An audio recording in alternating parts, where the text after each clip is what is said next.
ఒక చిత్రమైన క్వశ్చన్ అడుగుతారు. సరే, దానికి అందరూ చెప్పే సమాధానం మామూలుగానే ఉంటుంది.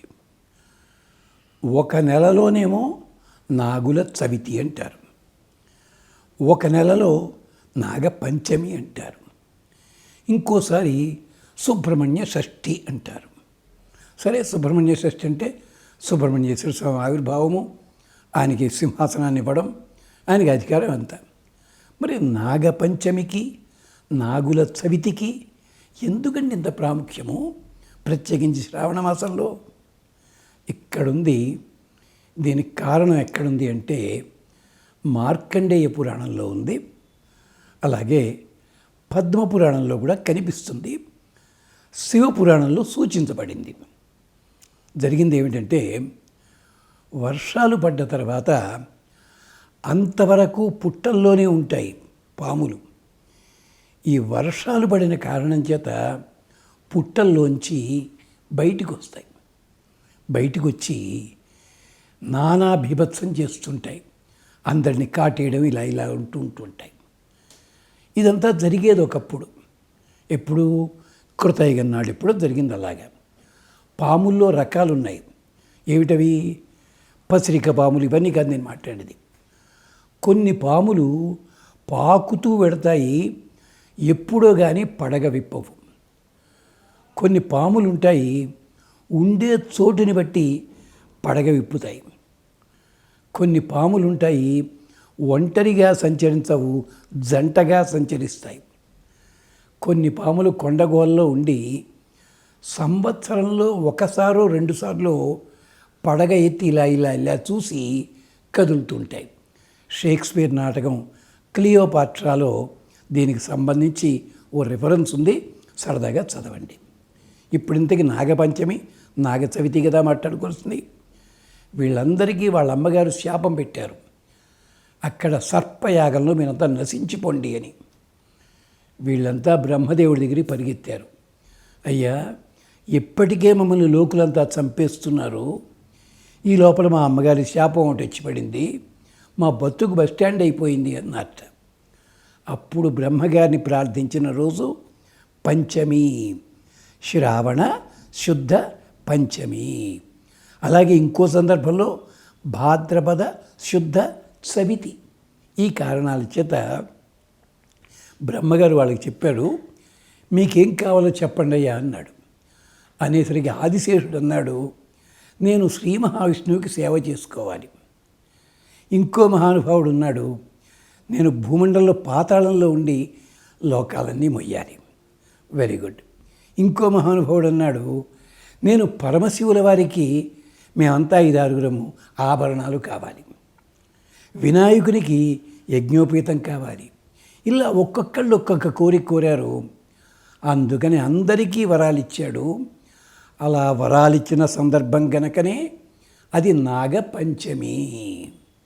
అంతేకాదు, బ్రహ్మగారు ఇంకో మాట చెప్పారు, మీరు ఎక్కడ పడితే అక్కడ తిరక్కండి, మానవులు తిరిగే చోట తిరగవద్దు. మీరు మానవ సంచారం లేని చోటనే మీరు తిరగాలి.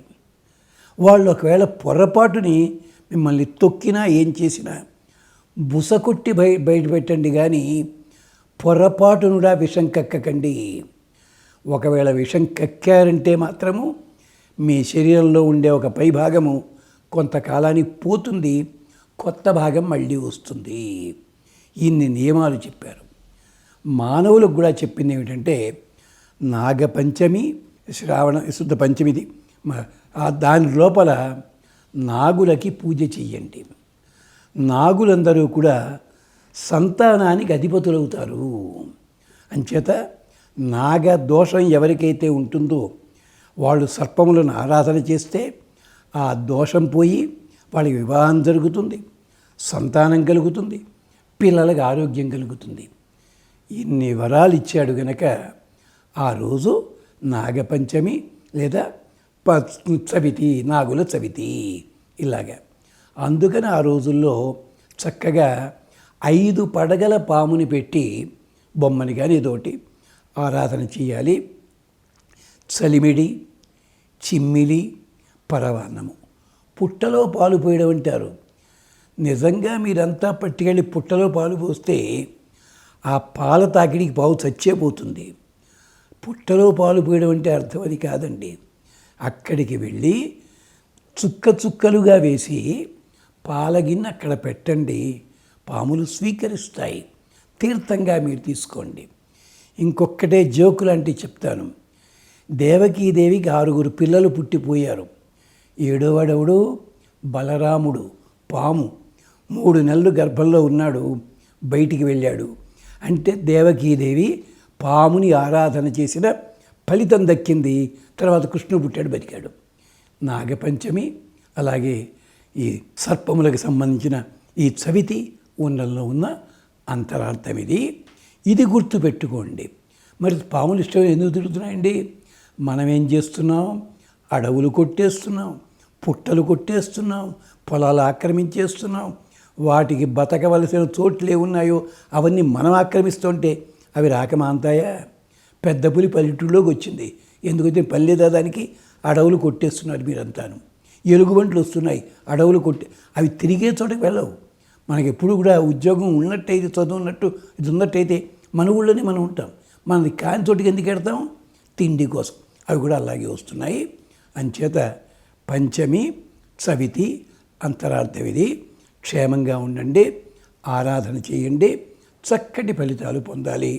ఒకవేళ ప్రత్యేక కార్యక్రమం కోసం ఆరాధన చేసినట్టయితే బంగారము, వెండి ఇలాంటి వాటితోటి అది ఎవరికైనా దానం ఇవ్వాలి. లేదు నాగప్రతిమ పెట్టుకోండి, చిన్నది. మరి బొత్తిగా 15 అంగుళాలు అలాంటిది పెట్టకండి. 2 అంగుళముల కంటే పెద్దది వద్దు దయచేసి.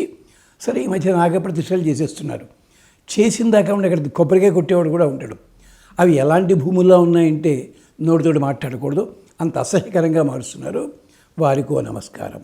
అది నాగపంచమి విశిష్టత. స్వస్తి.